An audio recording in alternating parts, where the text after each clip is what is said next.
So this is my basement. I'm in the process of converting it into a small-scale mushroom lab. I have one of these grow tents from AC Infinity that is basically climate or insulated so that you can control the climate inside. If you take a look inside, I don't have too much going on right now, just 5 buckets of oyster mushroom or blue oyster mushroom colonizing the substrate. So I got started with this about 2-3 weeks ago, and I think that I didn't use enough of the spawn I bought from the supplier with the substrate, but so it might be taking a little bit longer. But you can kind of see the white poking through the different holes, so I think it's coming along nicely, and the top is like completely colonized, so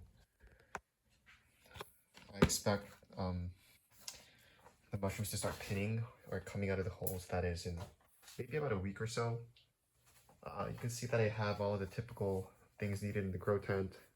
I have just like a little bit of, I set up this ambient light with the Christmas lights to direct the direction of the mushroom growth once it starts coming out, and then I have a humidifier, and I have one of these induction fans to change the air once the mushrooms start coming out.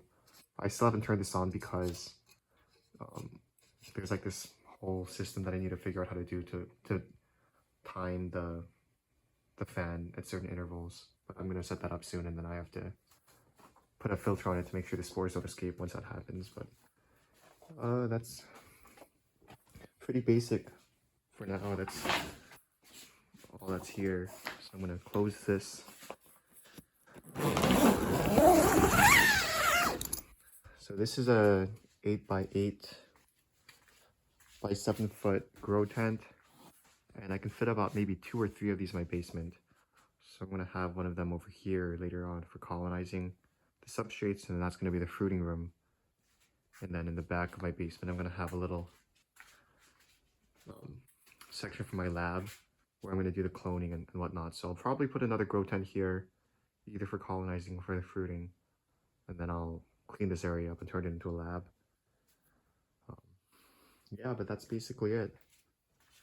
And then I have another 6 buckets colonizing over here. These ones are straw, the other one were hardwood pellets. Straw is a little bit cheaper and more sustainable for the long run, so I'm probably going to use straw in the future. And yeah, we'll see how this progresses over the next 2, 3, 4 months, or it should look a lot different by then.